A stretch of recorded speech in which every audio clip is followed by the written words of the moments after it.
mark in the count. The swing arm now coming back as our countdown continues.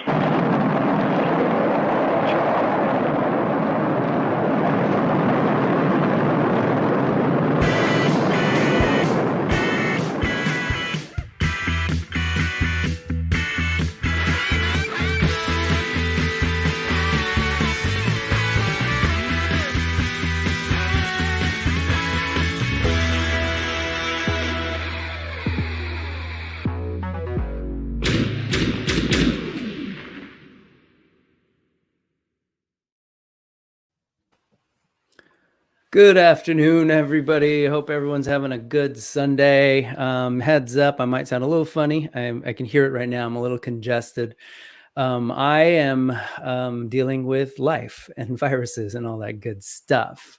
But today, I'm happy to be joined by STEF ORK. How are you today, Steph? I'm well, thanks. How are you? I'm okay. Welcome to the Brick Something channel. You've had a busy weekend, yeah? You were out conning with all the folks. I went to Zolocon in Warminster, PA. It was a lot of fun. Yep. Nice. Yeah, I want to hear all about it, hear a little bit about what you got up to, the things you saw. But let's go ahead and get the show started. Let me start with logistics. Folks, as Steph and I talked through the needless ephemera we saw, I'm going to throw this URL there. That should be there, bit.ly/Brick Something News, capital B, capital S, capital News. Because at the end of the day, it's not truly news. It's kind of BS news. It's me hanging out with Steph talking about fun things. And I love that. Otherwise, cool. This. Because truth be told, there's a bunch of places you can go on YouTube to find the news. And they probably do a much better job. So check that out. There's also the QR code over there by Steph that you can check out. So before I forget, logistically, I want to thank all the folks who have recently signed up to be a member. That just sort of started in the last 26 days, I think. Oh, yeah. And so I'm really excited to have the folks join us. And there is a message for you all over in the community tab of Brick Something. Check that out. There's just one little thing that needs to happen to properly activate it so I can, get you your stuff and thank you properly. So anyways, you know who you are, and thank you so much for all of that. Okay, YouTube business aside, let's talk about some stuff that we saw. So what was it, Warminster? Warminster, PA, right? Warminster, PA, yes. Zolocon. And so, yeah, how was it? How was it in general while I start bringing this stuff up? I mean, in general, it's a great venue space. Everybody digs it. It's like this circle that houses a centrifuge where the Navy warfare air base practiced sending pilots, up in the air and practicing G-force and so forth. Yeah. So all the vendors circle around this centrifuge, which is up on the second floor. And it's like a lot of vintage and indie designers and creators and so forth. So it's always a fun time to go and just like walk around and. Do you know much about the history? Because Zolocon, my understanding, and I'm not, it's okay if you don't, but this person is a person who creates this sort of like retro toy line. Yeah.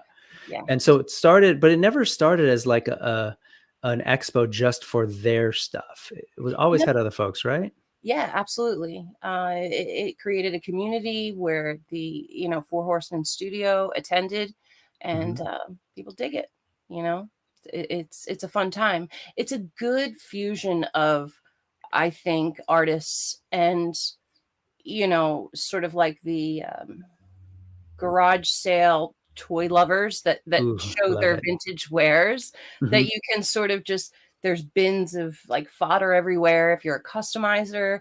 Yeah. But plus there's that aspect of like new things coming out and what people are creating as far as their action figures or their toys. Or it could just be squishmallows and, things like that. Love that. Pretty crowded, or what are we talking? It's a nice pace for me. It's not too crowded, like the big old daddy shows like PowerCon. There's a lot of people there, things like that. It's sort of low key, but I mean, there's walking people that come in and but it's not too much where you feel congested and like, you know, you don't have your personal space. So that's good. And so like a con like these, they have celebrities and folks there, personalities. Yes. Oh wow, Steranko. Oh my gosh. This is like I wanted a picture with him. modern picture? No. Is that a modern picture? Yes. Oh really? Man. Yes. You And go. yes. Moisturizer, baby. In that suit, tanned, with a plan, smiling. I like wanted to go up to him and say hi and take a picture, but I didn't. Yeah. That's awesome. Yeah, so many different exhibitors. This is just their Instagram page. Cool. Ooh, Rosetta was there. Okay. Oh yes, that was E13.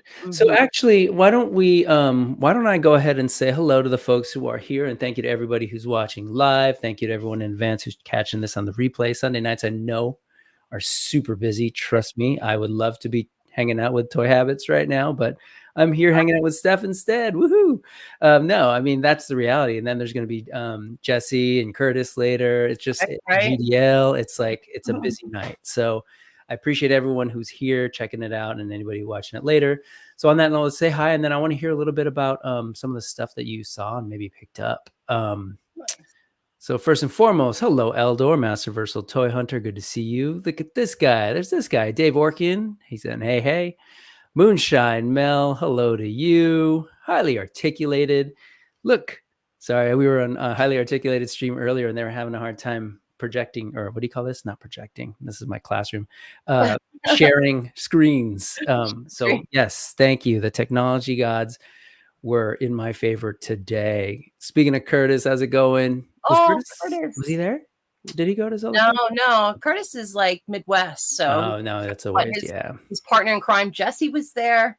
That's right. All the photos. So he Dynamo. Dynamo Dave, 2002.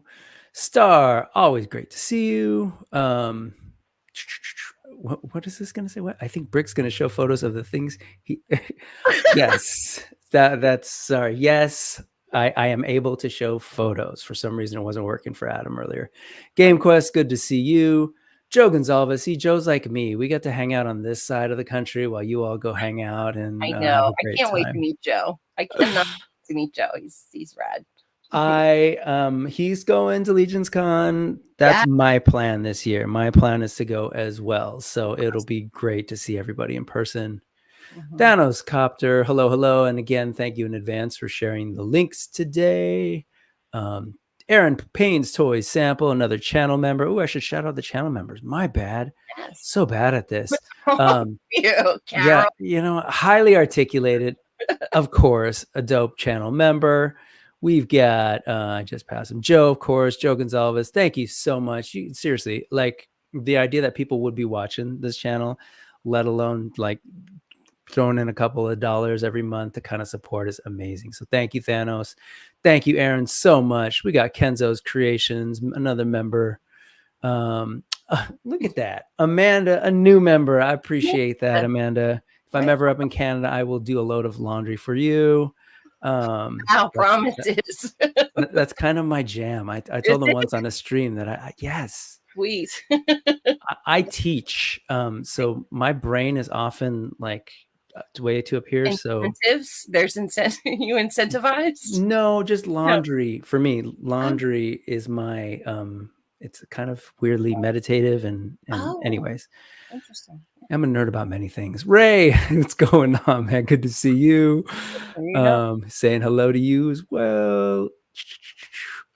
Hey, who's this person? Ork S, what's going on? Wraith Mace, good to see you. See you hanging out in the clubhouse last night. Sorry I couldn't hang out with you all. I was way too sick. Ed Action Figs, how's it going?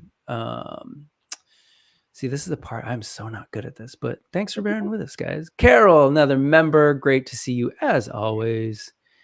And all these wonderful people. I'm just gonna let's just listen to Ork S for a second. Just Ork S here. Yes. What's that? I said my Legions ladies group. Tanya, she's in here. She's coming up. Diggs Figs, great to see you. Fan Again Collectibles, always awesome to see you. Another awesome channel member. Andy the Collector, great to see you here at Brick Something. Cool. Hyperdelic, hello. Great channel. All these folks have great content. Speaking of great content, Tanya McCoy, Legions ladies, I'm so happy that is a thing. I'm so right? yes, 100%. So glad too. And I really loved seeing you with them on Just Shelve It and breaking it down. It was just fantastic. These guys are great. They're so rad. They're so fun. Brian Brink, hello. Oh my God, it's gonna be so fun. That's the plan, November.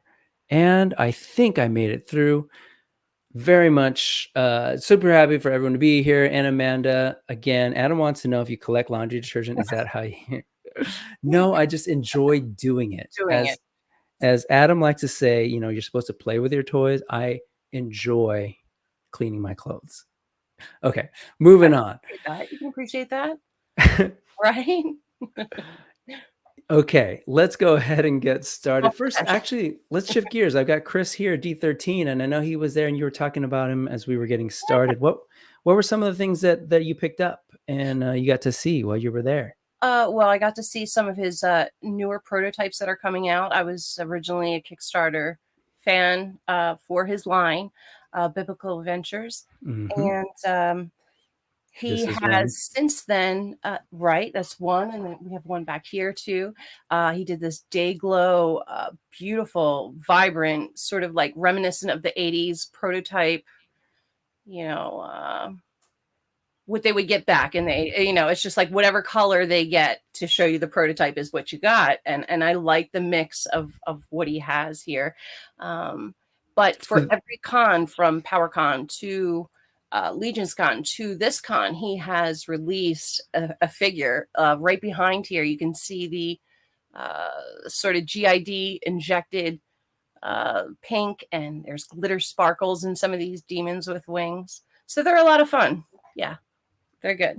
Yeah, and I love the sort of ombre, like the blend on this. So you're saying this is a prototype, not a because I'm sorry. Let me explain, because I'm okay. No, you're good. So these are, you know, his release. They're exclusive toys releases. It's not a prototype. Sorry. Yes. He had some prototypes on his table that were all gray. Gotcha. But in the 80s, when they did prototypes, you would just get, you know, what you see is what you get. If you got a head that was orange and an arm that was pink, that's what you got. That's what you're saying. Like whatever plastic they had in the factory thrown into the molds. So like in reminiscent, he sort of like nostalgia pulled this inspiration from that and created 4 exclusives for Zolocon, this for his little teeny tiny line, which I think is brilliant. I think it's beautiful. He based off all his original designs and sketches from all the Renaissance art of depicted, you know, all the master paintings of demons and angels and, you know, God and the Catholic Church and so forth. And it's like hyper realized in his line. And these are just sort of like a fun take on. Yep. And that's the D13 toys for folks who are just sort of new to this. They generally aren't day glow like this, but I love that he did this based on exactly the way you described it. Like, I love that homage to those old school test shots, right? But this is just a way of explaining it. Yeah. This is just beautiful too. Just like the blend of that green to the blue. And this is a second one that I had gotten. Ooh. Yeah. It has had the eyes glow. Look at that. Oh, wow. I mean, it's so cool. It's so chill. I love it. It's so fun. And the wings turned out really great too. So cool. Yeah. So fun. D13. Love it. And so what else, anything else either that you saw that stood out to you or that you picked up? Yeah, I also picked up a new designer. His name is Resin Blood, and he made you know, a small artist that made some Frankensteins and some Bride of Frankensteins. But this here, you know, is an insect. I like insects. But all his articulation, watch this. It's all magnets. Oh. I love. You know, I just Ooh. thought it was really cool, and he was a super nice guy. And yeah, so I bought this. I liked it. That's It was awesome. That injected. is like, were you ever into Micronauts as a kid, or do you remember them growing up? I remember Micronauts. I didn't have any though. Okay. Only Yeah. because of the magnets. That was a feature of two of their sort of figures that Fanigan knows a lot about because he's a big Micronauts person. But that thing is perfect, and they had a bug-like alien as well. So that thing is super cool. Rediscover it. That's awesome. Resin Blood. Resin Blood. Yes. Love Super it. nice guy. Love Love it. discovering new creators and designers and stuff. Yeah, He's that's pretty great. rad. Yeah. Let me see if I can bring up their Resin Blood. Blood. Yeah. I love that too. That's kind of like a huge, is it maybe Ben McCann? No. I'm glad I didn't show you that one. That was like a, Right? But yeah, he was super cool. Gave me stickers, a button, and like just, you know, told me a little bit about his process and what he did and, you know, stuff he was into. that's awesome. Yeah. Nothing came up on Instagram easily, but if any you or anybody else has anything, Yeah, for let sure. us know. That is cool. I love that. And this is kind of why you know, I do the news thing. Right. I want to show like and find out about What new people are doing. yeah, You know? it's just always saying it's an exciting time right now for toys in particular because I think, you know, the toy making process is a little more accessible than it ever has been. People are getting 3D printers, people, you know, Right. people are working with resin, and we all have social media to kind of like, you know, share tips and tricks, and so Yeah, people are definitely. just being crazy creative. Like when I scroll through the Zolocon, it's pretty clear at how, you know, abundant the toy making, the indie toy Yeah. scene, and it's just amazing. Mm-hmm. So cool. Anything else that stood out to you, or? I picked up some stuff from Franzetta. Valiverse was upstairs. That was a new vendor this year. Uh-huh. I saw them at PowerCon. What did you get I mean, I'm assuming it's only the one toy, right? Did they happen to show the Interestingly enough, Mhm. with Franzetta, there are sort of, that seems to be these two camps. So there's a camp that houses the museum in Philadelphia, or Pennsylvania, I should say, sorry, in the Poconos, Uh-huh. that houses the original artwork of this master artist, Yep. fine artist. And then there's also a camp in the family that is starting to explore the toys, the action figures. Mhm. Franzetta Girls is that Mhm. company. Yep. And, you know, as you know, like Trevor did some photographs, not reissued, but from the comic book based Dark Wolf, the action figure.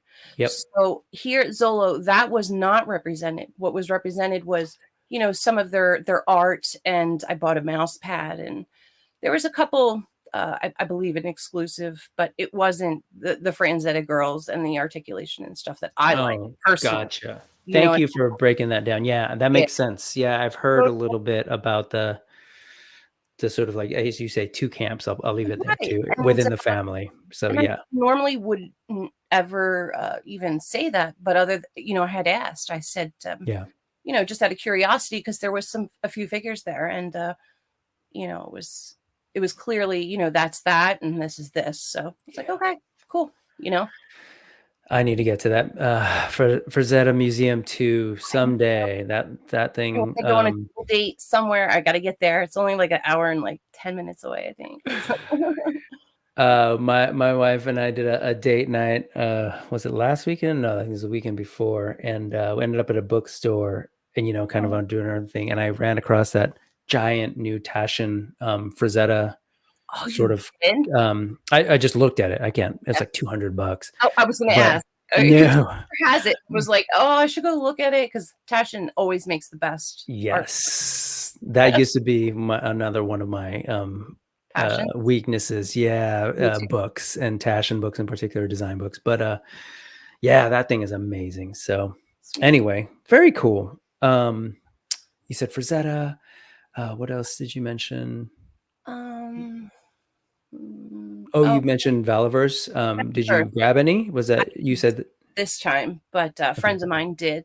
worked, and they were real happy with grabbing that stuff for the first time as Zolocon, because it previously wasn't available, at Zolo. So yeah, Eternity of Dreams had some like stuff, for vintage figures. Hedgehog and I were talking about how they had a bunch of nice loosely presented figures for sale. But actually the most fun was Wolf King Customs over on the side next to the horse. Okay. Yep. Sherry and I, we were looking at all the new sculpts that they came out with, and talking to some of the artists, because they were all there, and it was great. Our friend Nathaniel Armstrong did this huge Moby Dick troll scale size. It's nice. Rad. And I got to talk to him a little bit and find out that some of the pieces that he doesn't just simply do it and sell it, but yet he progresses his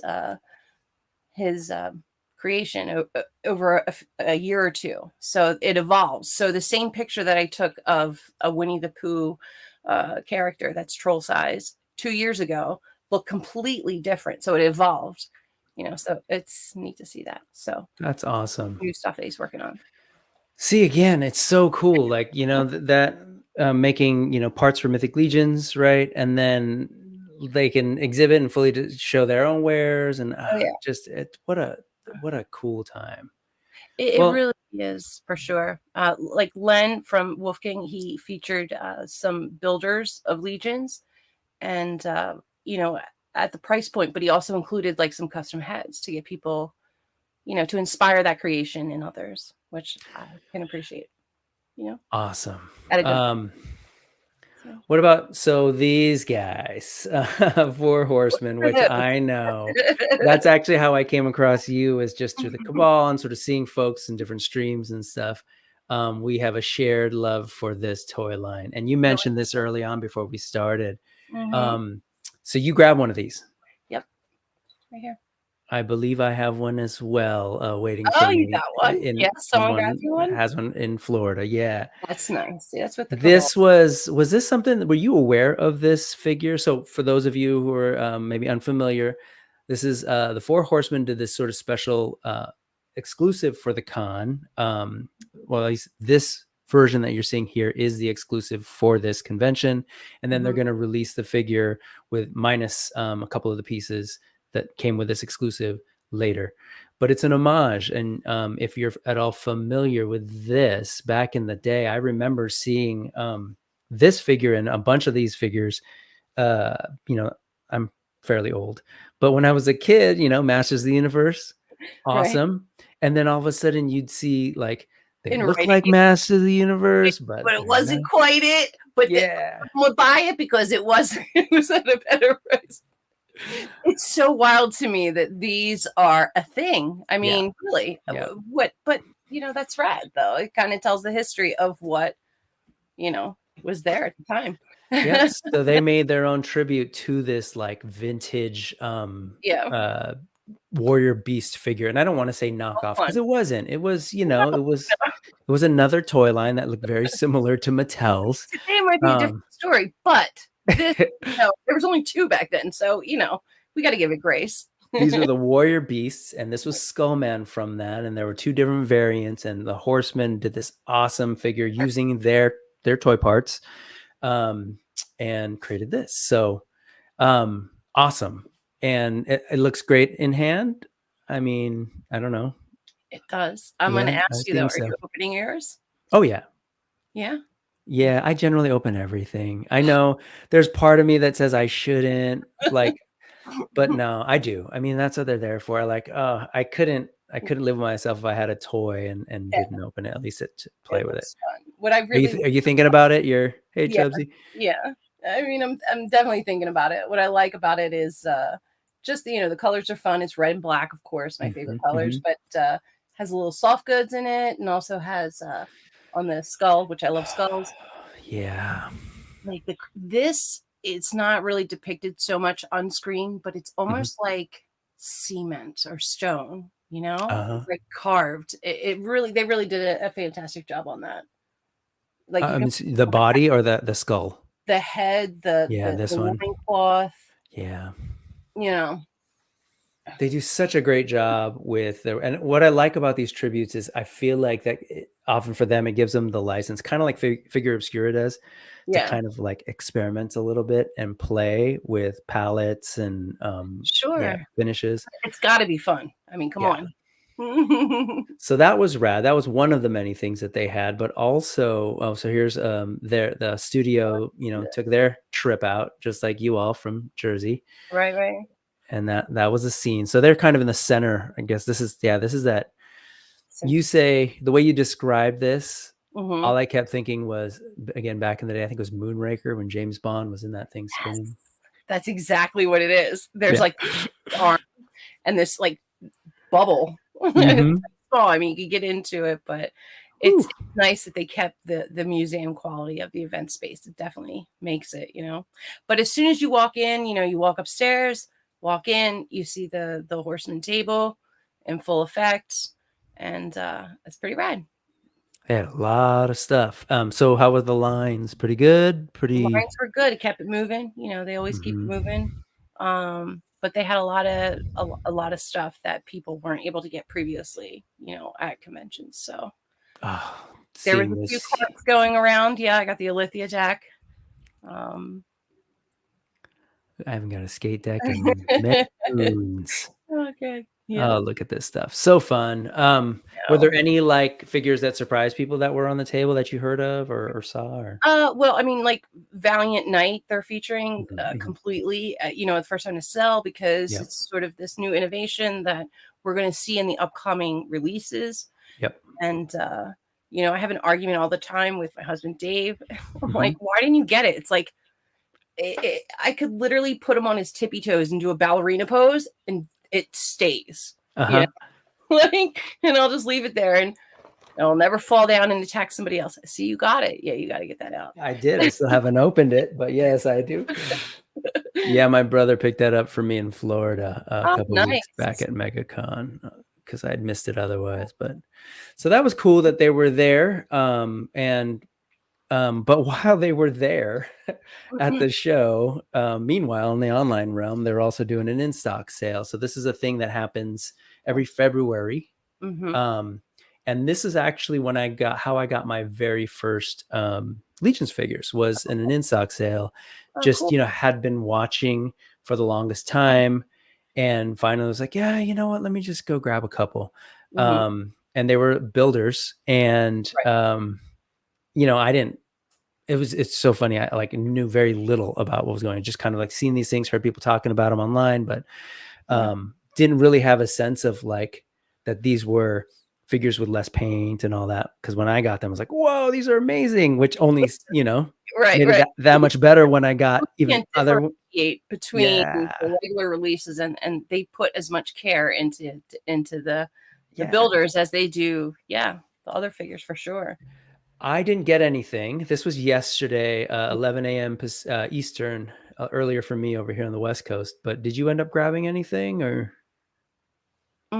No, because I have everything. That's what I was, that's the thing. It's sort of like, what am I gonna get? Yeah, I was having fun with this guy earlier or yesterday. There was some pins though that I missed out on that I wanted to get.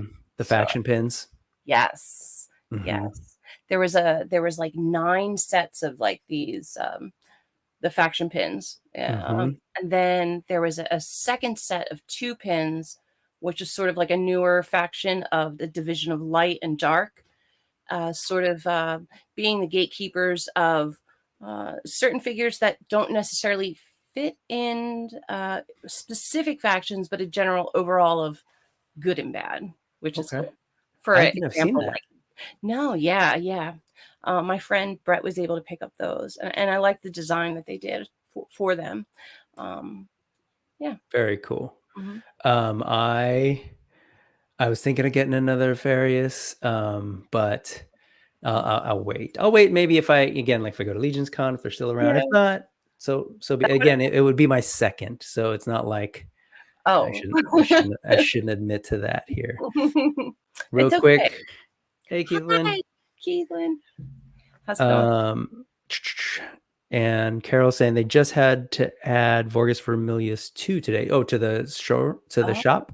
Was it not there before? No, it sold out fast, I think. So she must be saying that they added some more. Yeah, that's a great figure. I got that at yeah. Yeah, that's the thing. I'm with you. I don't have everything, but I pretty much I could always use more, but I no, that's not true. I always want more, but I definitely don't need and shouldn't. I shouldn't. So for me, it was a pretty much sit back and just sort of chill on this one and just sort of see how it went. So if you are curious, there's some great figures here. Again, this would be like the equivalent of what one of my first figures was a builder for $26. If you just kind of want to try it out, I'll warn you that no, $26. Yeah, just give it a shot. No, I'll just warn you that it can develop into a habit, which it did for me. So, but no, they're great figures. You wouldn't really know until you get them in your hands. So here, get it. True. Yeah, such an amazing figure. $26. $26. The Box Goblin Builder, that was good. Yeah. Both of those. Yeah, it's almost like, am I bougie now? Because when I look at other toys, I mean, to me, they set up a standard and a bar that is just. I hear that. Never stop collecting, but I'm very selective about what I collect. So, I want that in all the stuff that I'm buying now. No, I hear you. I'm looking at this like, oh, I want this level of paint.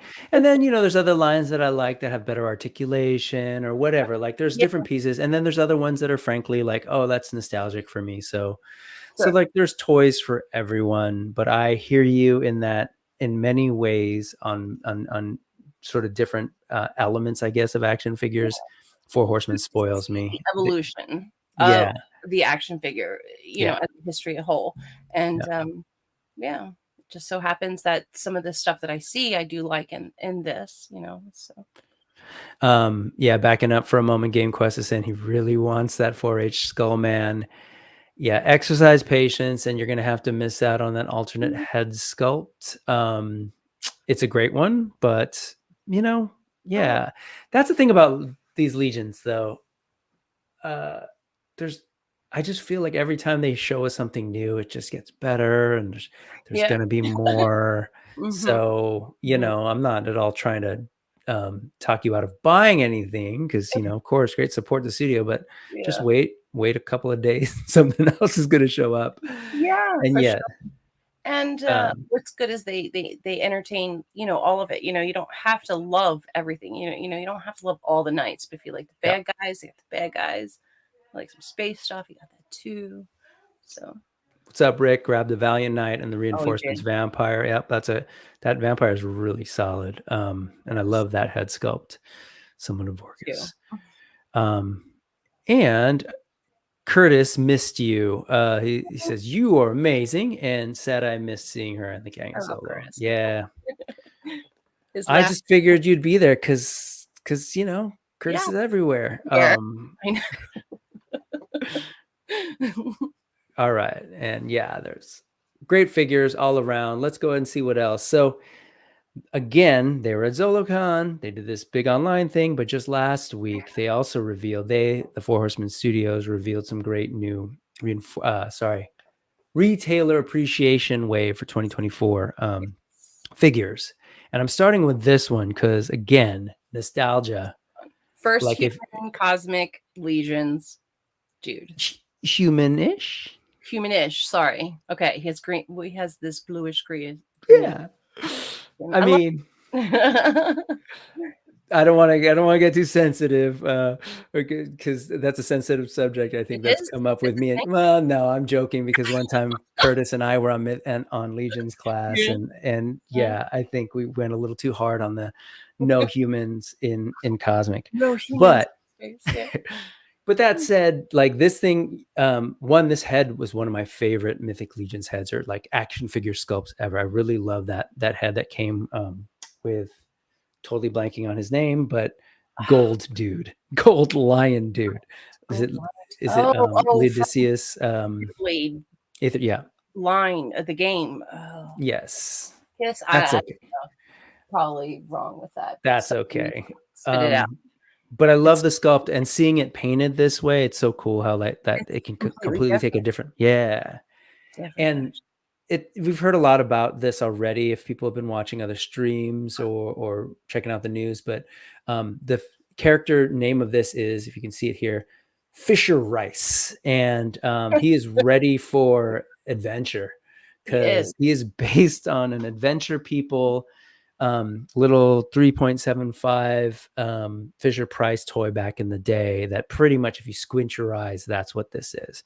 And when I played with that toy as a kid, I think in my head, this is probably the level of detail that was going on in my imagination. So it's so cool in 2024. It too, because when you played as a kid, the playability, you just, when you went to sleep at night, close your eyes, behind those eyelids, you saw the world that you wanted to see, based on those impressions. So yep, that's awesome way of putting it. And he sort of has like this tusk body, which is cool, but it seems new, some of the legs and so forth. But yeah, I love it.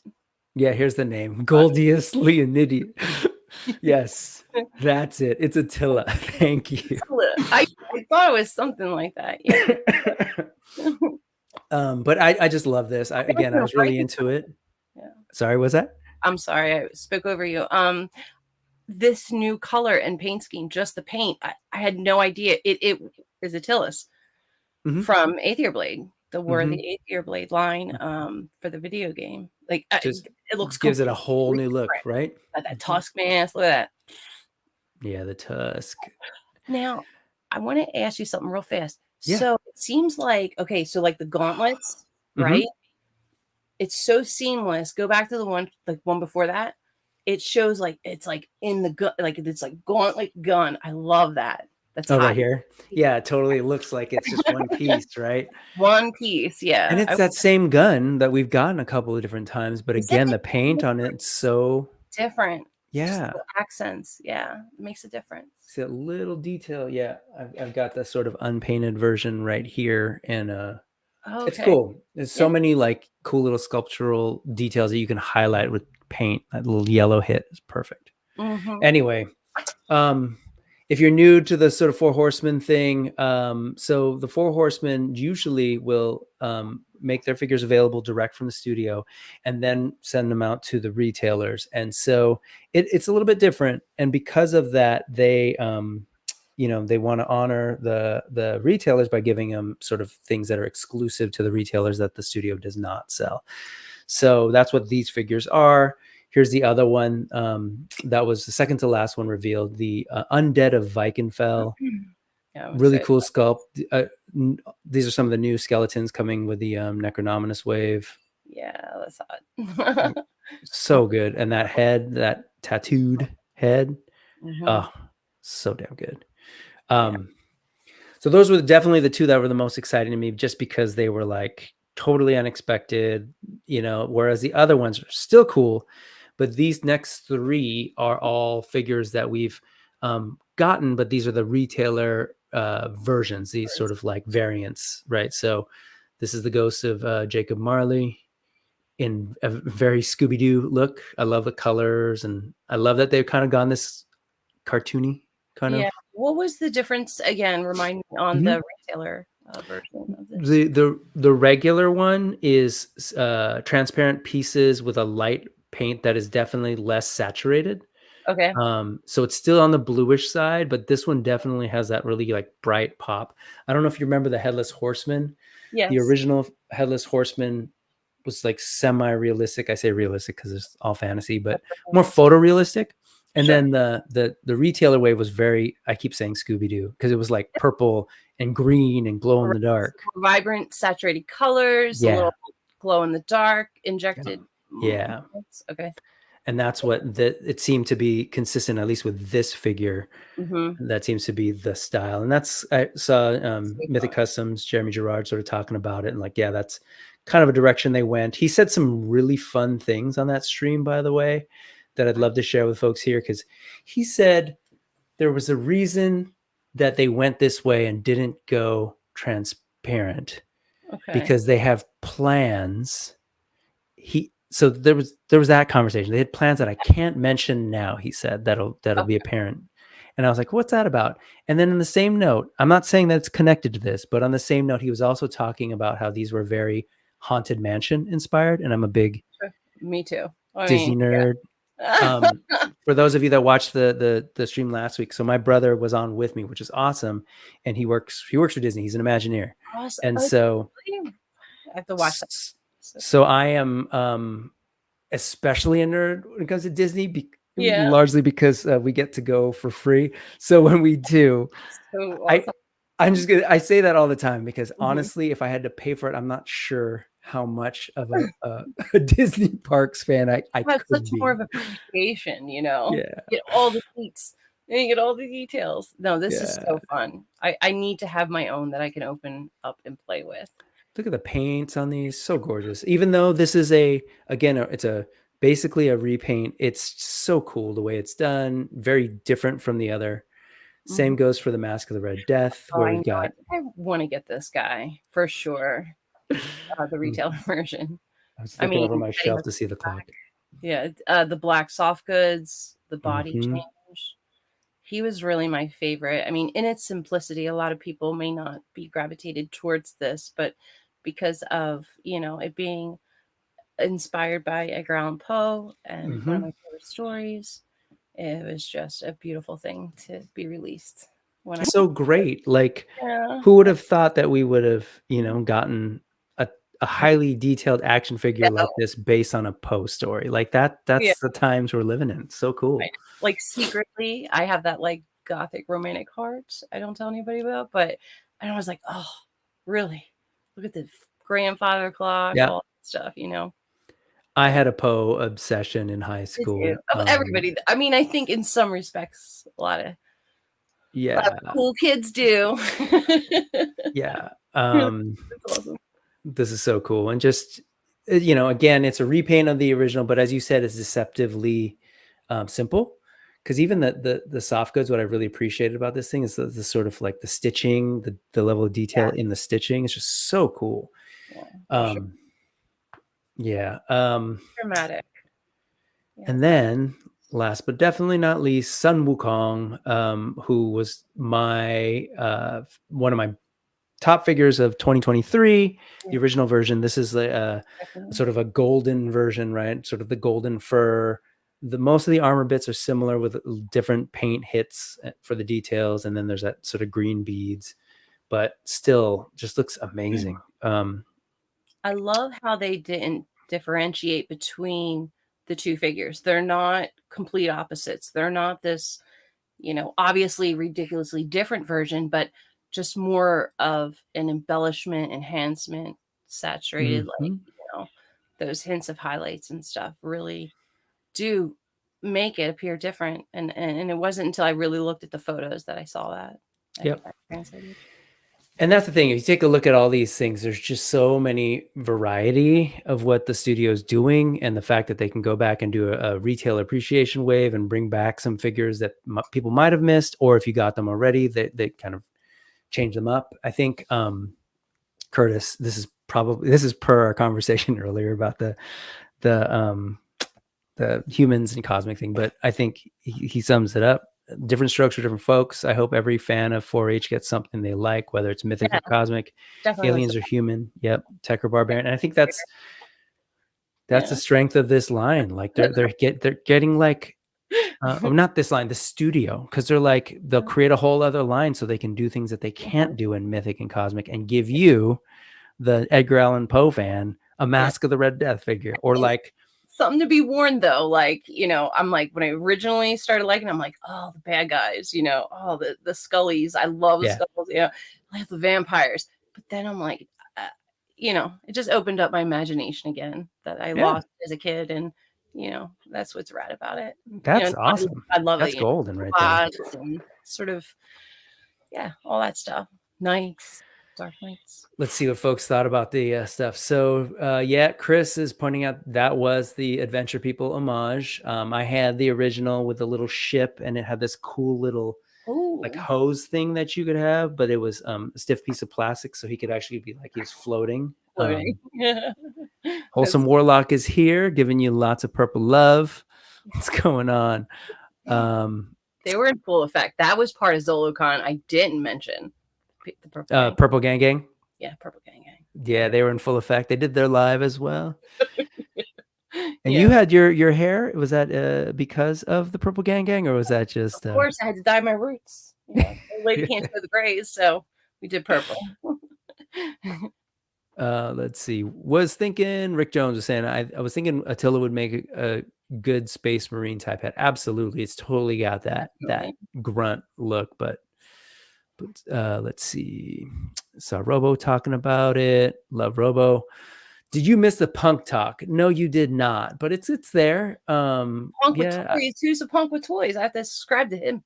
See, that's what I was saying when I saw his name. I said the exact same thing, and I brought him on the channel too, and we ended up mainly talking about music for a good chunk of it. I love that he has like the Vision Streetwear logo. That's rad. That's awesome. Yeah, check him out. It's Lawrence. Let's see, and yes, folks, definitely check out after the stream is over, or even before. It's all good. Check out Shooting the Shelf and Quip. What's up? Let's see. There was some folks talking about 4-H is doing a great job keeping my wallet empty. Yes. Teach, Joe, teach. It's all true. Waltor, wait, what? Yeah, Walton. What's going on? Waltor is here. Fellow West Coaster, Northern Californian homie. Let's see. This is what if Sun Wukong was in a boy band in the early. Yeah, I guess it's Frosted. Yeah. Yeah. I love this. I love this sort of golden. I don't know what kind of monkey that is, but I think it's gorgeous. And I said it when they announced this figure. I was just so excited that it opened up so many people's minds to Journey to the West and just Asian literature, Asian mythology, if you want to call it that, folklore. And I think it only introduced all these parts that we're now seeing getting worked into. Yeah, Mythic Legions proper, which is really cool to kind of see that armor more for sure. Definitely. Yep. So the Super Saiyan joke, Super Saiyan Golden Monkey, Gold Monkey. Walter knows who that person is. Let's see. Yeah. Oh, okay. Let's go ahead and move away. Oh, just kidding. One last hit. If you were one of the folks who got the retailer 2023 stuff like myself, I've been waiting for Lee J. Again, another great. So happy to see Asian dude in Legions. There are others, but I'm always about it. I appreciate it. But these two figures were the last of the retail appreciation wave to arrive.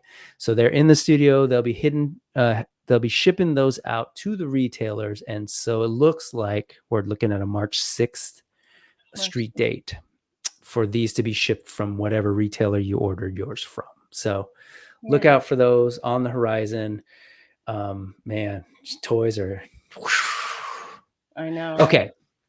So one of my things, Steph, is that I love so much is Animal Warriors of the Kingdom. They were right across from Four Horsemen. They were. Were you able to stop by their table at all? I did. I took a look at it. I bought some stuff over PowerCon, but yeah, they were definitely fun. Yeah. Fun is right. Like I'm all about skulls and like demons and all of that. But give me a cute little furry animal humanoid with a sword and I'm good. Yeah. Anything fuzzy. I don't know how it ended up being that way, but I look at the toys that I have on pre-order in my collection. I was like, man, I guess I really am into this whole animal thing because it's not just Animal Warriors of the Kingdom. It's like other lines too. Exactly. But this was exciting because a lot of these are the first time people are seeing them. So a lot of these are the paint masters for figures that are going to be coming out on their Kickstarter.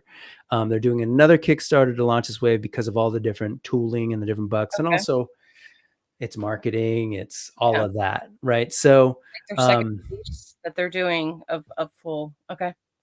Yeah. They're doing because this is what they're calling the brawler buck, which is sort of a larger body, not quite the big gorilla that they have. And Okay. so these are some of the characters. This guy Hannibal will be part of that, so that we can they're using the opportunity to tool up, this new type of figure, as well as this completely new buck lizard, which is really cool. Yeah. And you can see here, I know this was definitely the first time anyone's seen this in the wild, this sort of other lizard, different paint variation, but a different head as well. They look similar, but my understanding is They do look different with the colors. But maybe, I don't know. I know that there are two different heads. There are different pieces on this that I've spoken with Jason about, but I'm foggy right now. But the armor is really cool. And then this was completely new reveal. And I've heard from Adam, highly articulated, these eyes are actually also articulated, which is awesome. Yes. So because, that creature, one eye he can look up here, he can also look down there. Yeah, vision just like horses. Yep, it's nice. And I like those weapons in the back too. Oh yeah, that's hot. Yeah, I love that. I love the weapon storage on these guys. Here it is again. So the other buck that is new is going to be the woman or the female buck. So 4 waves in, I guess. Technically 5 waves in. We're getting women introduced to Animal Warriors of the Kingdom. Something that all toy makers still need to work on. But we'll get there. Hopefully, progress. Yeah. She's like, yeah, I've heard this before. No, we got it. It's it's picking up. Yeah. And so I'm really excited. It's funny because these characters are so integral to the story too. So I'm glad that we're finally going to get them in the line. And then these were new as well, never been revealed. Anyway, just kind of cool. We've got a bunch of cool Animal Warriors of the Kingdom coming for all of you who are excited, haven't been waiting. I know a lot of folks have been waiting on this. I know Star in the chat, all these folks. Ray's been waiting on these. Absolutely. The gecko does look amazing. Yeah, what is with the animal thing right now, Curtis? Man, they're like everywhere. I've been painting more animal parts lately, and it's a lot of fun trying to recreate color patterns found in nature. Yeah, and probably really challenging. Lizard, rabbit. I'm excited for new animals. And absolutely, Jason makes a cool product with AWOC. I like the bigger apes. Yep. And then there was if you were there today, you could have picked up, for the folks that were there, they got to pick up some of those Wave 3 with a new, bigger horrid ape. So got it. And we've got the message. We've got Steph frozen, but that's okay. She'll be back in a minute. We'll move on from AWOC. You probably know that I'm a bit of a shill for AWOC. So Animal Warriors of the Kingdom, I love it. I love everything they're doing. We've got the Kickstarter coming, so look out for that. And actually next weekend, next Sunday after my show over on Geek Dad Life, Highly Articulated Adam, Jason from Spiro, and Derek from Spiro will all be on Geek Dad Life talking about AWOC. So all good? Plugged in? Okay. So talk to me about some interdimensional intruders that landed 2 days ago. I lost out on it. Yes, Friday. So mad. What's going on here? So this is an N.E.W. drop that they did Friday evening, and it's purple, it's white, it's got tentacles. I'm gonna say it's pretty rad, and yeah, N.E.W. is great. It's great. I really love his backstory and how he started creating, and his whole concept of community, and just he gave such a gift to the world in a sense. You know what I mean? Instead of just creating something and just keeping it for yourself, he inspired others and allowed them to utilize his tech and have this open source platform for other designers to play with. Well, let me go ahead and show that just to be clear. We're talking about Glyos, and when we're talking about when Steph's talking about the open source, we're talking about the joint system. So these are Glyos is a figure of smaller figures that are completely modular, and you can totally just pop them apart. Oh, there you go. This is my little guy here. Yep. Yeah, you can build them up and just look at stand them up. You just do whatever, you know. And I discovered them at Legion's Con, so like 2 years ago. So I'm just still a newbie, but they're so fun. So Are you still a newbie after 2 years? I don't think you're a newbie. Yeah, of course I am. But these are cool. So this was the actual order page from the ones that went up, and you can kind of see some of them are still there, and we can kind of quickly go through. But so you said I missed out because they do these drops, right? And secret drops. That's what I'm learning. Yeah. Yeah, like you gotta watch this blog, right? Because then they'll watch just the blog for sure. You know, join a Facebook group, and you know some of the creators. You know, the Onel is just one of them. Godbeast is another. Marty Hansen, Biomasters, and essentially what they do is like they create their character, but then they'll do different colorways, and then you just get hooked. So like, let's say there's a Dayglow colorway, right? Well, you can take all the creatures, put them together, and make like a huge one. So it's modular in that respect. Yeah. Oh, so I thought you were going to show. Did you have a huge one in hand?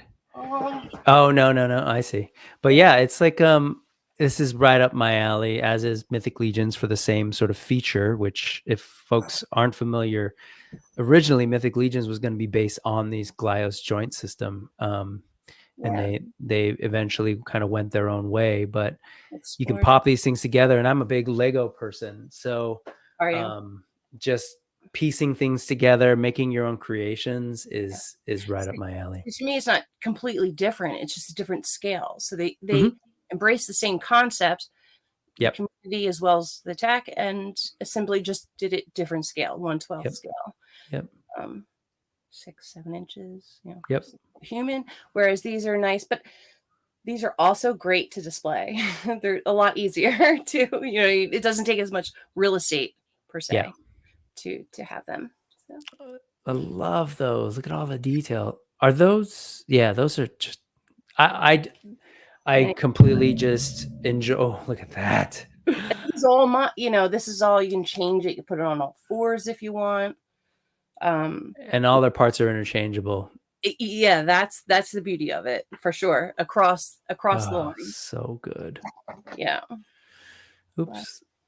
Oh, I'm not really doing anything, but yeah, I mean, I love that he did the vinyl, which is hollow, something different. And Marty's like, oh, you need to like drill a hole in here and put this there, and you can create like this huge thing.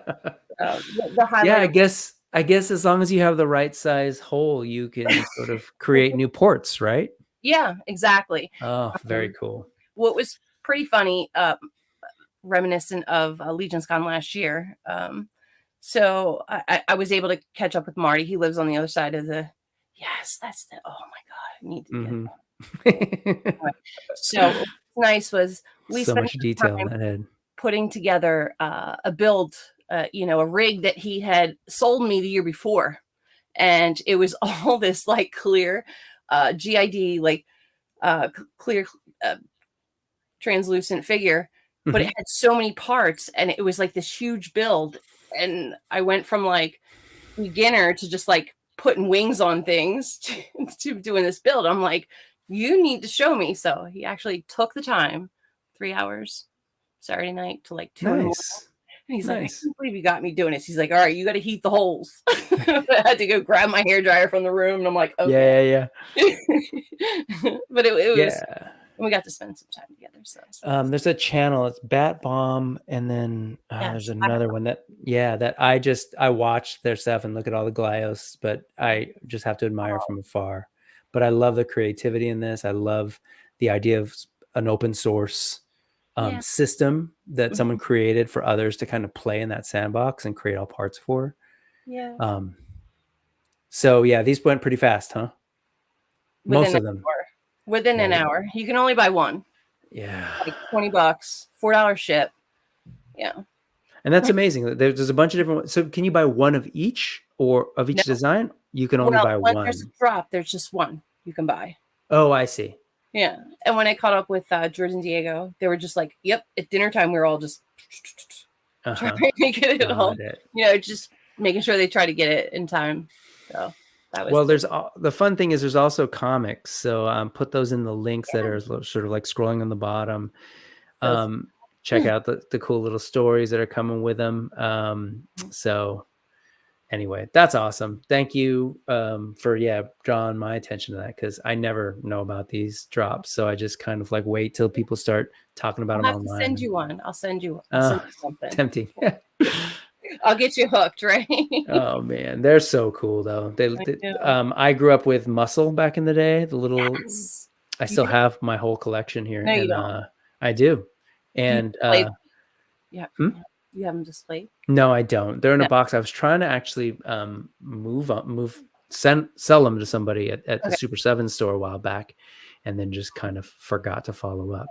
But anyway, all right. Let's talk real life toys real quick. I'm not a motorcycle person, but I am an Akira person.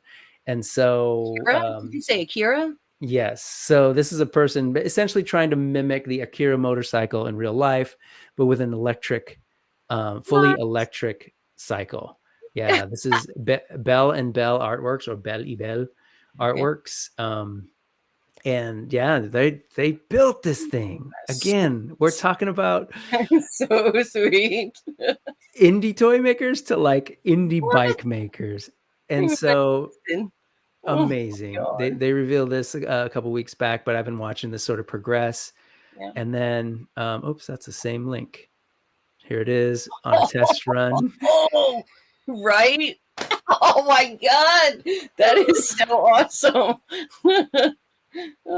Looks like the warp bike. Oh my gosh. I don't know how that thing would handle, but it's pretty cool looking. It's it just needs all the stickers, right? The Canon sticker on the side, and yes, definitely. Tetsuo Kaneda. Yeah. It probably has that like technology where it's like self-balancing. It just seems very slick. Yeah. Yeah. I have no idea. I'm just whoa.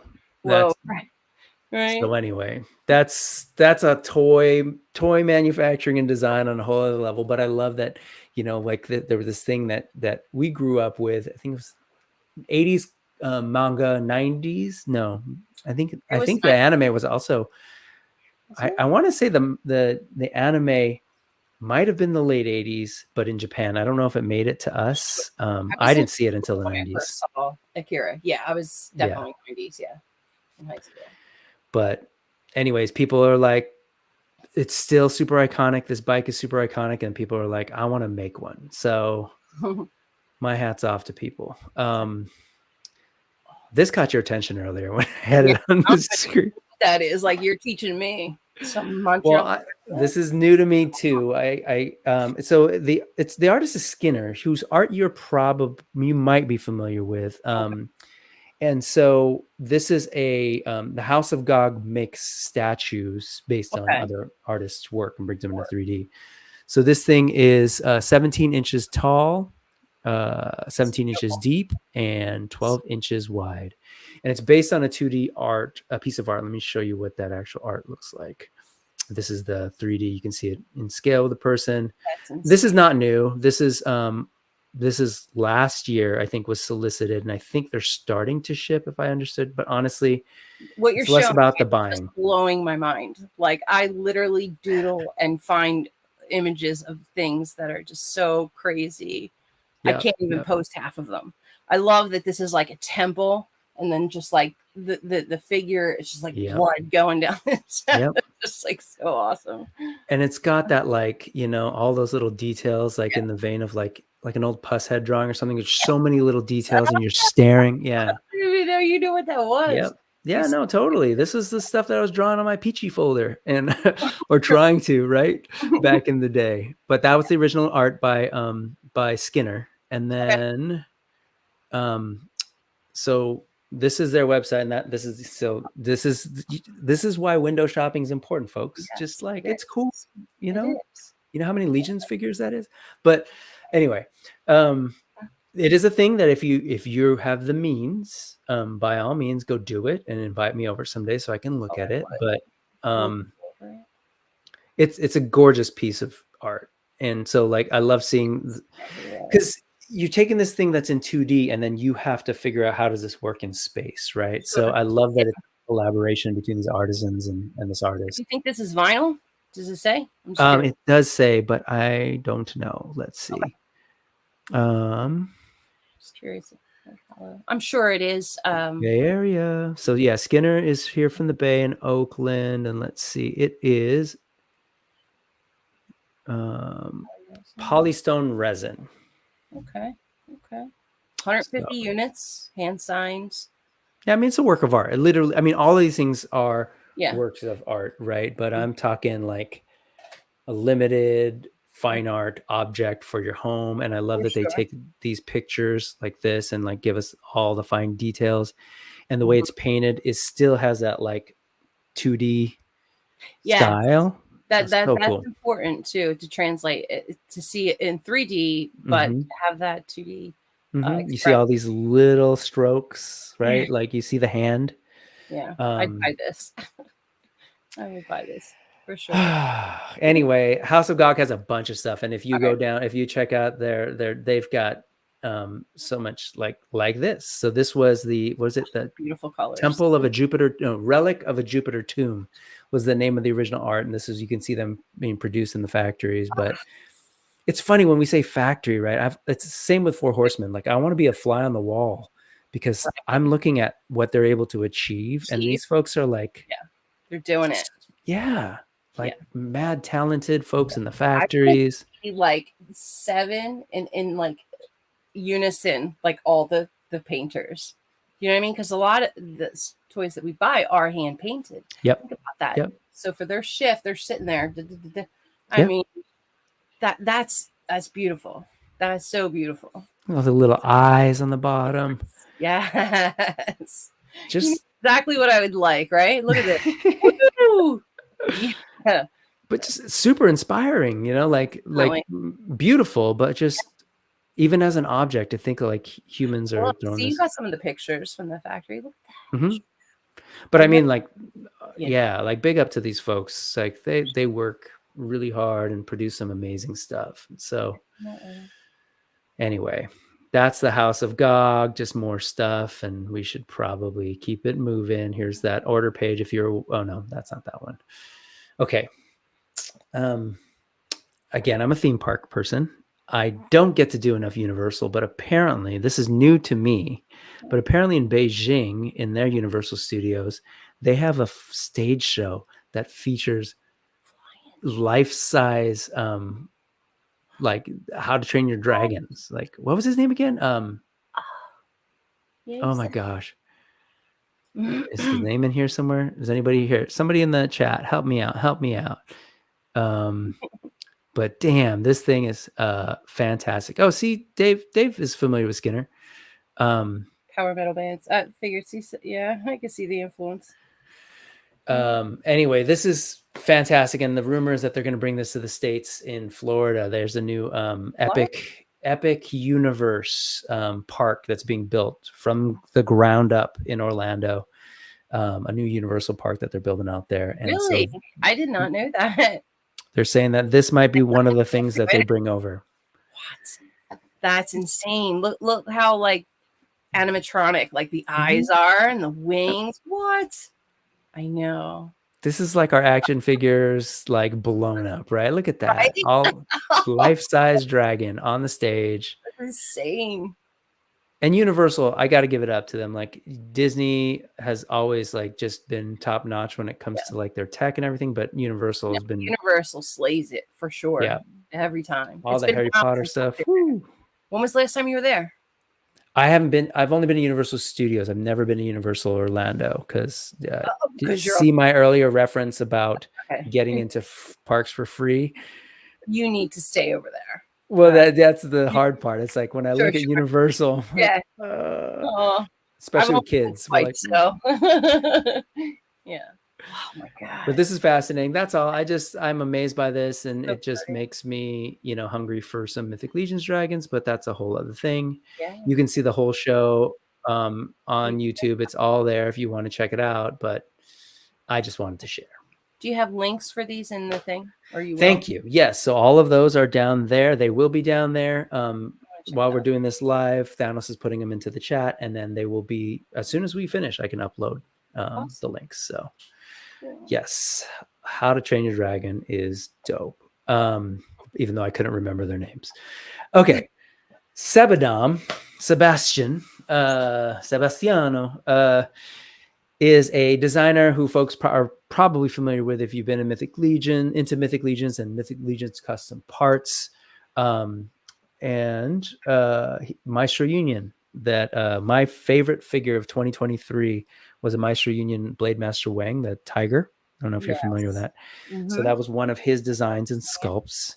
Yeah. And so apparently he teased this today that they're doing a figure line for Joe Bell's Cosmic World of Olympus, which is a sort of fantasy novel that focuses on 4 of the young gods in their sort of earliest days. And I'm going to forget this. So this is not Neptune, that's Roman. Poseidon. This is Hades. This is Atlas, and this is Zeus. So they're all young gods, young deities, and apparently this is them versus Kronos. Anyway, there's a Joe Bell is an author, has this fantasy line of books that sort of tells this story. Yes. And I know the story. Sebadam, I like the interpretation. Good job, Seba. And so Seba and Planetary Dog are doing figures, like full-on figures, and so they liked apparently his buck, like he has a full body buck that they just wanted to go with. This is the author, this is the Instagram for the book series. I have that in the links too, and you can, if you're curious, you can check out the book. I have not read the book, so this is the first time I heard about it. So this is one of those cases where I saw the toy first, found out about the stories later. Kind of like Masters of the Universe. Yeah. Nice. So kind of cool, something new. I'm gonna keep watching to see how this turns out because I love his work. So Seba's work. So I love Greek mythology. So okay, speaking of half naked dudes, let's half naked muscular dudes. This was teased, and I don't usually cover a whole lot of Marvel Legends, even though like I'm a Marvel kid for sure, especially like a mutant kid. Were you a comic book person at all? A bit, yeah. It was it was out there in the obscure comics, but definitely always had appreciation for Marvel and so forth, but just never personally collected them. Well, I don't collect these. I leave that to my brother, and I go play with his toys. That's but awesome. But this hit me just because one, it's a comic centric wave, and I'm really into that, especially when they're giving us like older figures like Icarus. That was a Jack Kirby design, and you can totally tell by that armor. Yeah. Cable in the 90s too. Sure, that was sort of like me. I was totally into Cable, but I mean, you have to be. So this was Icarus, and I'm just kind of intrigued by, if you can sort of see, there's a head there. I'm more intrigued by the Build-A-Figure for this wave, which is just half naked dude that is not He-Man. It's coming. There it is. A fully, highly articulated, well, presumably based on the pictures, posable saber-toothed cat. Sweet. So Sabu from the Savage Land with Kazar. Just cool. And I have a type. It's got fur for some reason. But this is really cool. And so, hey, there's some Marvel Legends for you. I'm excited about it. I didn't jump on it. I'm gonna, because you have to buy all the figures to get this guy. And that's like, did you jump on the Outpost Saxius for Legions? I did. Work for, right? The landscaper, whatever. I love that you just pointed out my hypocrisy, right? Because I'm like, you're like, did you get this? No, I didn't, because I have to buy like all the figures, and then you're like, yes, I was all in on. So, yeah, that's gonna be fun. I can't wait. And it's to your point earlier about Horsemen, and the quality. I'm also a little spoiled. So these are great. These are amazing toys. Do they? They definitely move. Yeah. Like these figures, 100%. Like it's apples and oranges, but they move, in my opinion, a lot better than Legions do. I still love Legions. That's not like, still great, but the paint and the details on the Legion stuff and it has definitely spoiled me a little bit. I'll have to check these out. Is this the first four-legged creature Marvel has done? They've done this actual thing before in a smaller two. I think it was a 3-pack. Okay. But the whole wave, you said, right? You do. It's a Build-A-Figure. Okay. So you can kind of see, like, of course, except that guy, but you can see there's a leg right there. Oh, there's the body with a wolfsbane. Okay. So, right. That's the idea. Sorry, that was perfect. You asked me about Aposaxius because it's like, oh, I'm not going to buy all these figures just to get that animal. I know.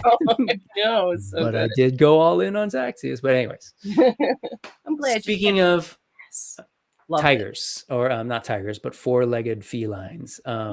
Get rid of this. Okay, so they teased the new Fire and Ice figure Tigra. Photo by, again, 1/6 shooter Trevor, killing it with the photos. Definitely. Eamon O'Donoghue's run this line. He teased this on his Instagram. Oh, so good. Oh, I'm in rapture for sure. She looks amazing. So totally expensive. Yeah. Mm-hmm.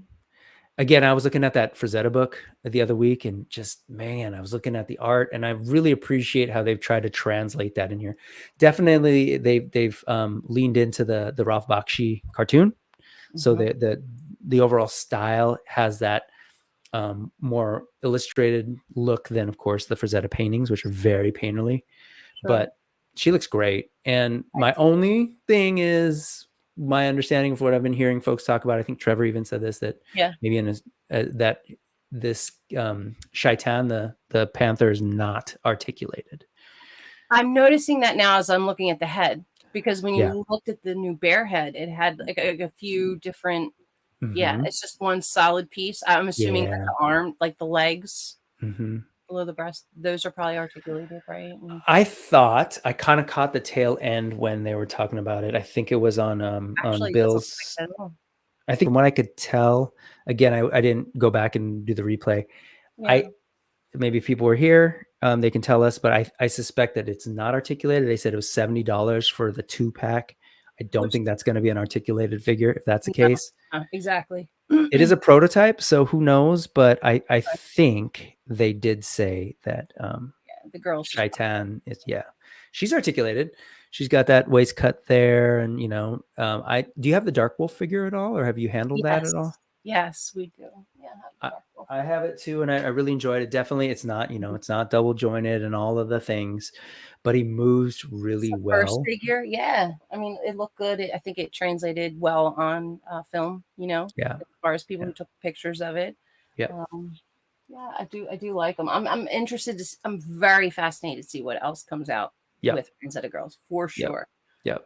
And I'm glad they chose to do a female next, because they had a slew of different things they could have tried, but I mean, it is Frazetta girls, but yes, it's the granddaughters, right? That's my understanding. All right, let's switch it up for a little, and let's move over to viewing pleasure, where I kind of try and talk a little bit and highlight some things that I saw online or on TV or whatever. But I just want to focus on one thing today, and that's Gotham City tonight. Ryan Dole and company. I'm so sorry because he's been having different guest hosts, so I don't exactly know who all to name, but Ryan Dole is the consistent piece of that. In this case, he had Alex on from, I know it says Alan, but it's Alex. And he is a toy designer. What is he? Fan Plastic 4 is his name on Instagram.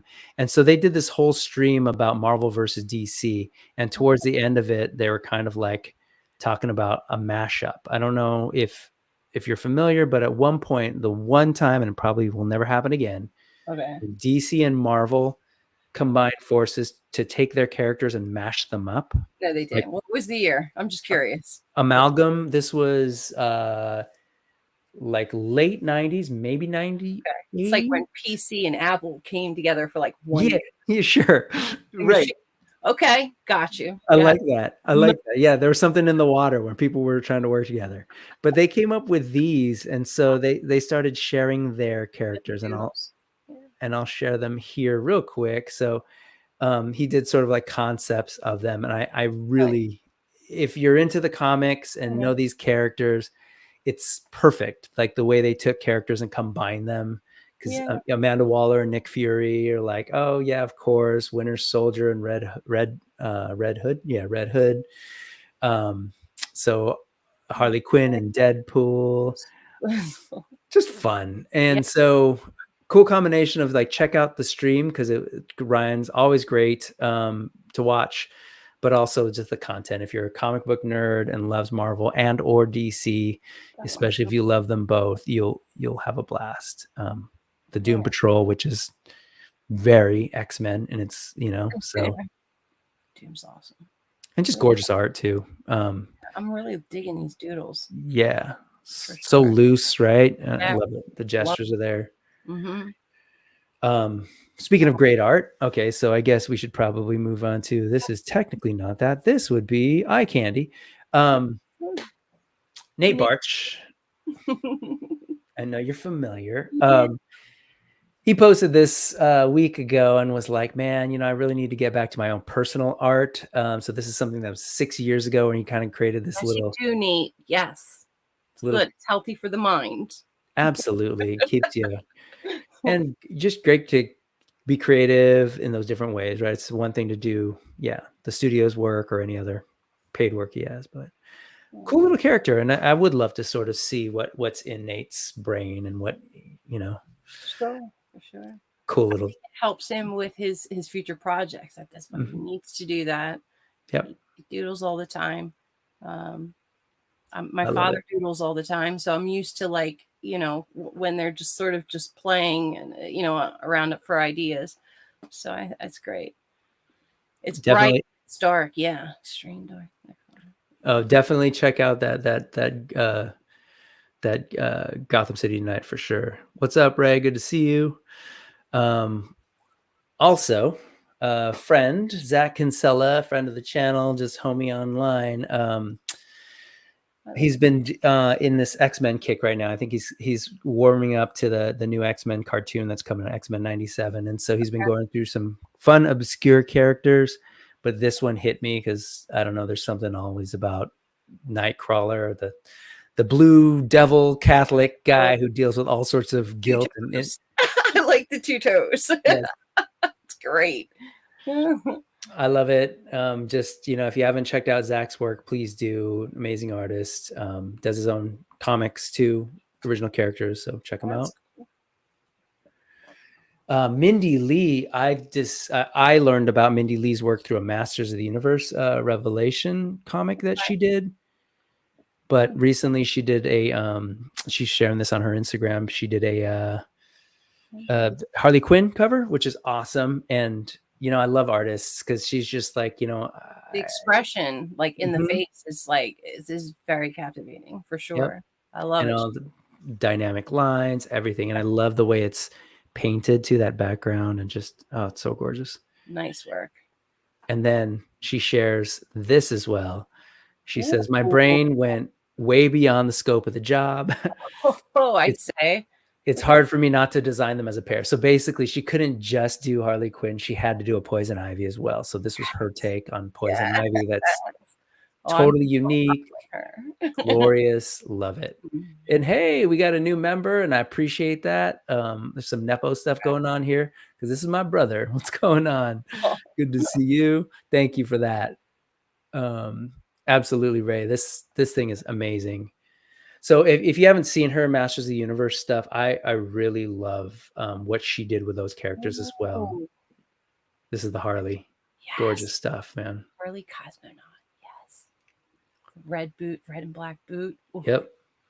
That is beautiful. Anyway, I love it. So many just cool stuff. All right. Let us zoom through and let's take a look at some customs.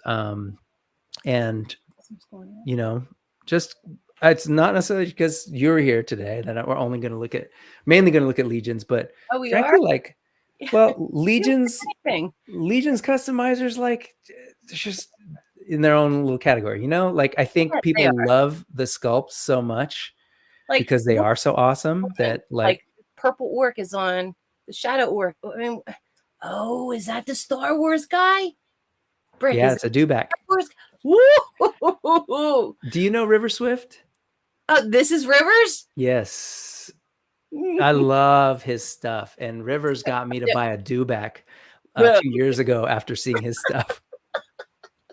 I convinced his wife 2 years ago to like buy this unsellable custom, right? The guy's like, nope, not selling it. I'm like, you can do it, Courtney. You can do it. And she did, and she got it, and I was so happy for her. It gave me so much joy. Nice. I mean, you know, Nice. yes, but this is his. Beautiful. Good It job. is beautiful. And it's just like, I don't even know if this is necessarily new. He's been off Instagram for a little bit. So I was so happy to see him posting again. He was at Solo too. This Yeah. weekend. I think that's why he was posting, because he's like, hey, I just want to be clear. Like, I was purple before the Purple Gang. Oh, he said that. Yeah. But I love the finish on this thing. Yeah, you can It's that. Like the texture on that is bananas. Bananas. It's perfect like that. That's all in the sculpt, but the choice to make that metallic like sheen, very lizard-like. It's like a hide. It's like a hide you can touch, you know, and Yep. like Sherry and I were talking about that. We were looking at like different customs and stuff in a sculpt. Is that Sherry from the studio? Yeah. Mhm. And it's just, you know, Like with that certain drop. sculpts, it if you look like you can just like feel it, I mean that's beautiful. Sherry is the Four Horsemen Studios painter, one of two. Yes. And yeah, Right.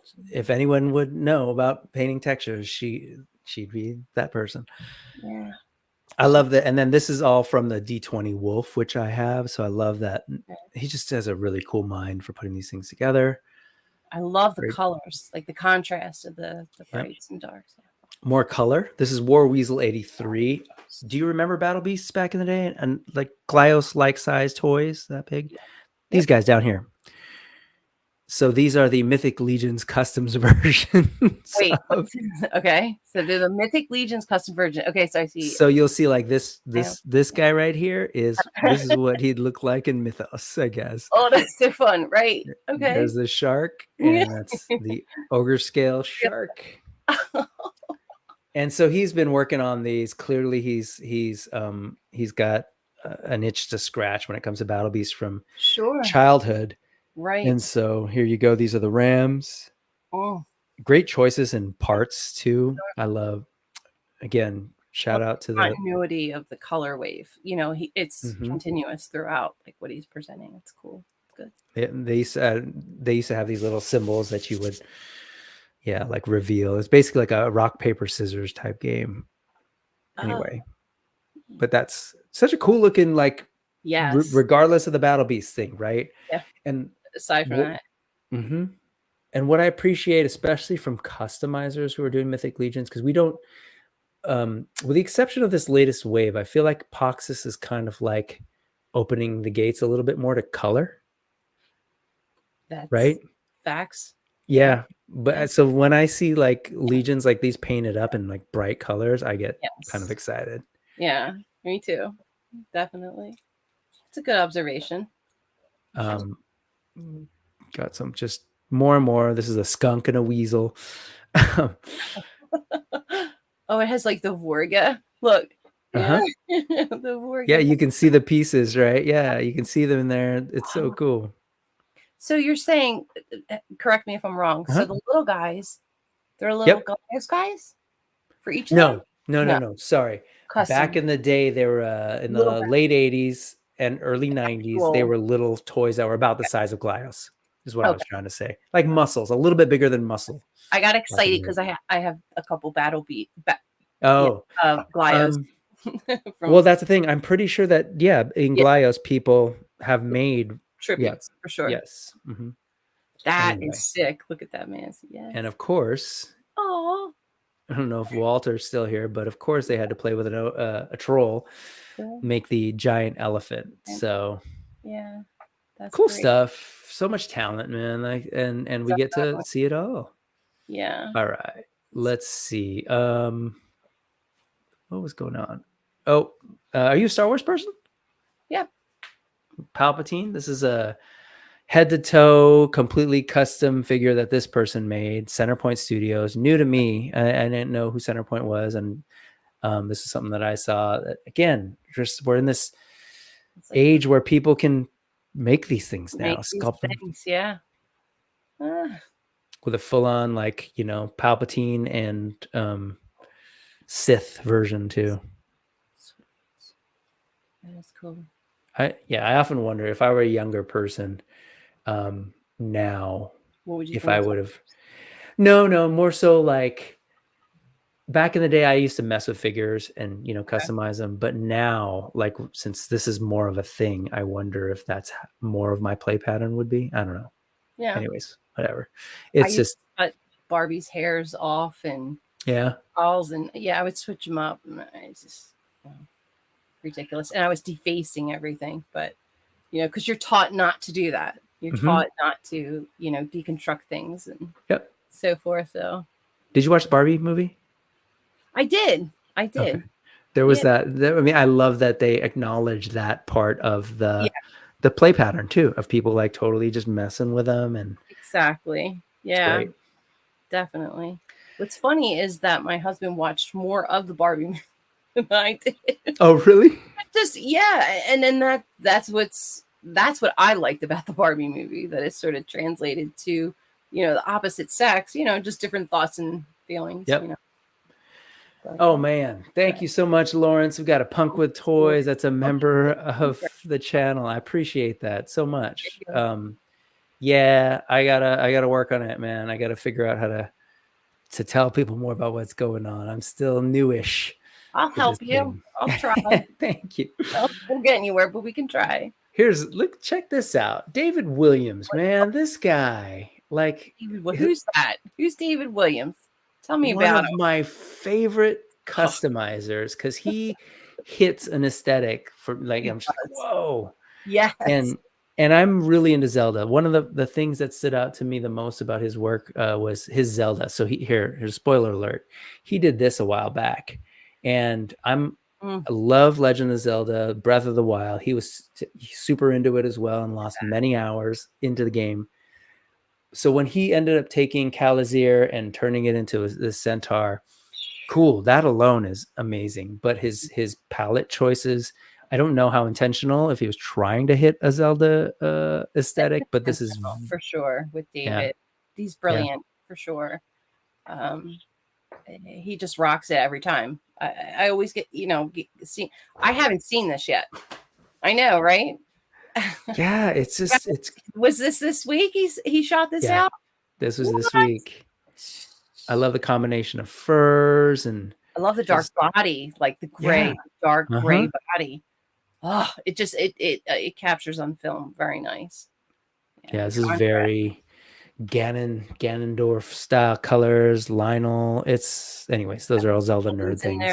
Yeah, this is beautiful.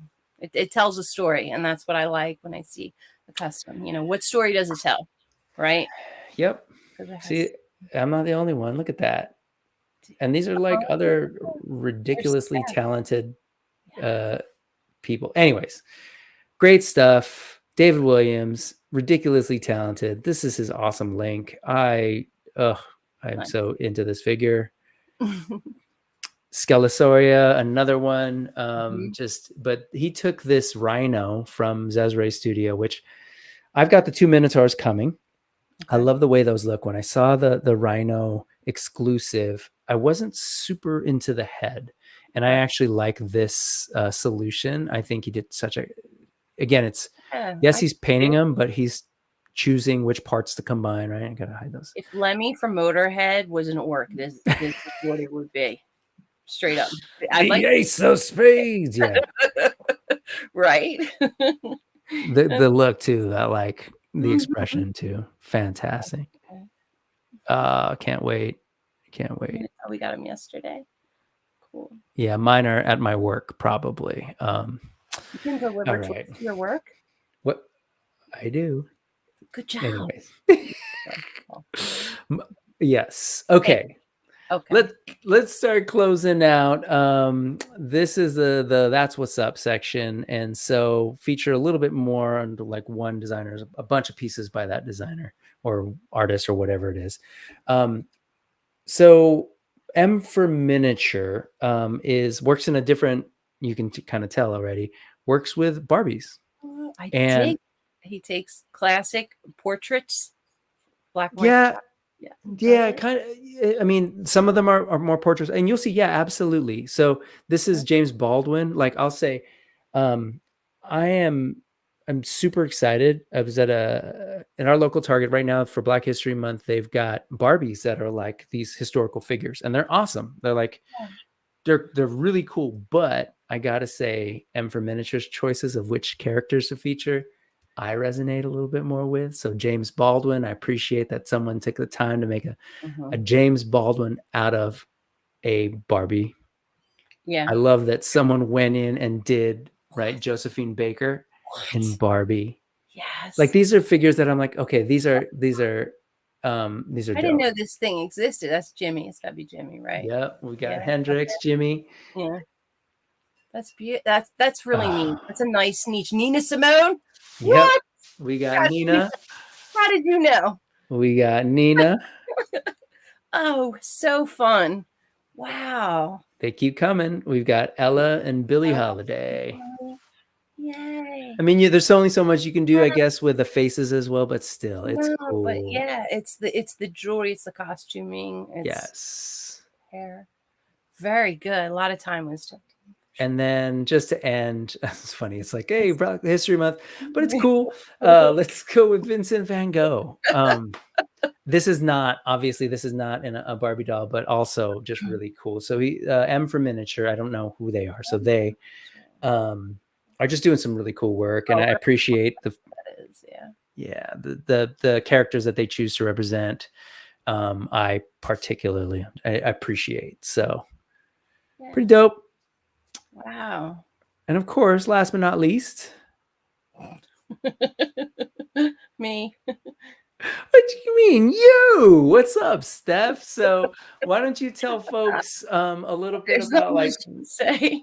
Well, okay, so personal journal at best, things that inspire me to want to create and things that are just going on in my wackadoodle mind. And no, that's great. Because it helps me get through the day, And you yourself, you've got a creative practice too, yeah? You've got, I guess, multiple things. What do you just give sense of, like, not necessarily your work, but like what kind of stuff are you into? Well, I always appreciate art. I grew up in it as a little baby. So my dad was a commercial photographer, commercial art, advertising, fine art, whatever, just a natural, essentially. And always sort of taught us to create what we want, and embrace that, and was privileged enough to be able to go to, Philadelphia, the Museum of Art, free on Sundays, things like that, instead of when there was no internet. I mean, that's what you did. You went to museums and so just been around it, went to school for it, and can appreciate it and recognize it. Love art history. When you were in school, what was there a particular medium you were working with, or? I mean, anything from photography to oil paintings. Nice. To animation, actually. They had soft image machines. There was for everything. Yes. It was so hard. It was like these arcane big machines that you had to like program. And I remember I did like this ladybug called Little Miss E. And it was just, I mean, but it taught me the basics, sort of like the analog version of how everything is now. So I can, definitely interpret it differently. But that's awesome. Yeah, just for fun. Well, that's what I love. No, I mean, I also have an art background, but always just, and so much of that comes from this stuff that we're talking about, right? Exactly. I think I was inspired by this stuff. Yeah, that's what it's about. Do you at all mess with customizing and that kind of thing? Yeah. When I have ideas, that's I try to make it happen and put it together. And if I can't, I'll ask some of my friends. Yeah. And originally 5 years ago, things that I wanted to do weren't possible yet. So, now they are, and I'm able to do it, So I've been doing more of it. But it did take me a while to learn how to properly take care of my toys. Because I had the notion, just like a Target toy, I can just like start plugging it in.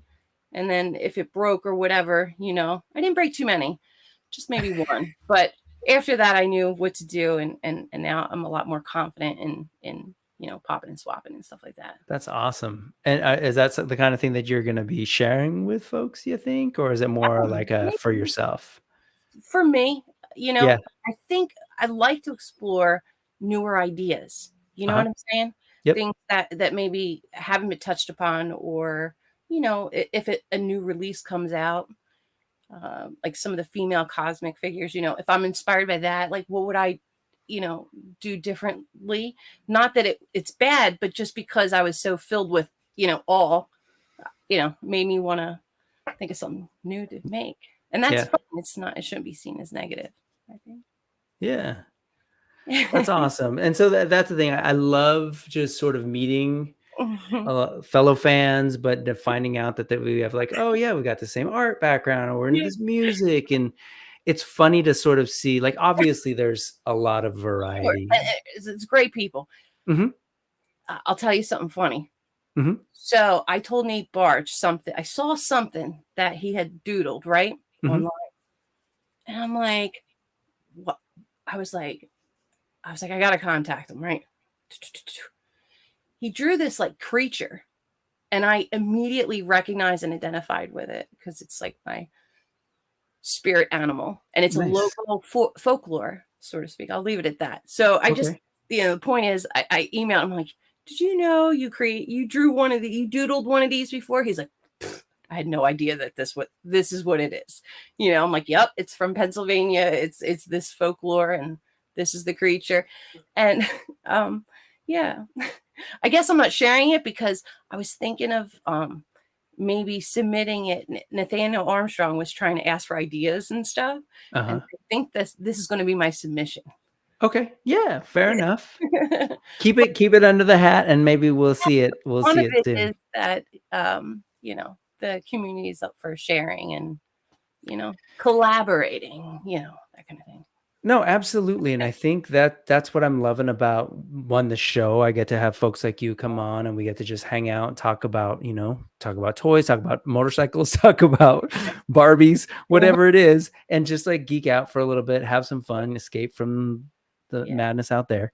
And then, but also just like, get to find out like, wow, there's a lot of like talent and interest. So I mean, anyway, about you, when I was in school, people didn't share. They didn't like sort of collab as much as people do today, which is really nice to see. It's probably our generation that exists.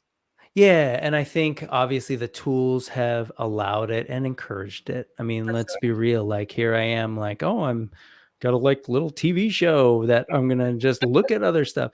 And so that's just part of the zeitgeist, right? Like kids are showing, them dancing and sharing dances, and somebody does a dance and I'm going to mimic that dance. And there's a little bit more of that spirit of sort of community and collaboration. And definitely. So I see it in toys all the time, and that's what this is about. So I appreciate you for coming so and that you asked me. So yeah, no, it was great. It was great. Had a lot of fun. And thank you for bringing all the latest Zolocon action to the stream too. I was glad to hear that. One of those things between that, PowerCon, Legions Con, there's another one. IshCon I'm curious about too, but me too. Yeah. So I'm glad I met you. But yeah, I am going to go to IshCon, I think, this year. Okay. Because I liked what they did there. I liked what I saw. So let's check it out. Yeah, I will definitely be there at Legions Con. That's what I'm going to keep saying until it happens. Like between you and you have to. There's a third person too. That's someone named Laura.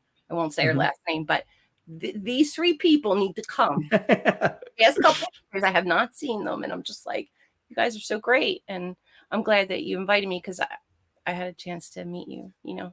Awesome. Yeah, no, it's been great. And it's been awesome seeing you hop into different people's streams, and hope to see more of that. And I hope to have you back sometime and we can figure out something else to do. Yeah, right on. Right Cool. on. Thanks. All right. Well, thank you so much for hanging out. And thank you to all of you who are hanging out with us live. Let's see if I can play this without the audio getting mixed up. Is this your outro? But yeah, okay. Anyways, I am still not feeling great and probably have to go back to work. I literally worked one day this week. So anyway, I've got toys waiting for me at school, so I definitely have to go. Yes. Open them up. Open your toys, kids. Always. Subscribe to Create Girl over on Instagram. I didn't tell folks about the FB because I wasn't sure like where you want to push people, but if so, yeah, no biggie. Okay, all the links are again down there, and then the URL should work and all that stuff too. So thank you so much. We are here every Sunday, 4:30 p.m. Pacific. I may change that. I'm still thinking about it. It's getting crowded, but we'll see. Yep. For now, Sunday, 4:30. Next week, I'm going to start. Oh, no, next week we've got Jonathan Hedgehog. Oh, I seen that. That was good. I've known Jonathan for a while now, and I haven't had him here, so I need alumni. Yeah, him and I. So, anyways, look out for that, folks. Thank you all so much. If you're in the replay, definitely hit like, do the subscribe thing if you're into that, and we'll see you elsewhere. Cool. See Hedgehog action. Shooting the shelves on after this. Yes, right now. Links we talked about. Yes. Thank you, Steph. Awesome hangout. High five. There you go. Fireworks. Yeah. I don't know. Apple doesn't.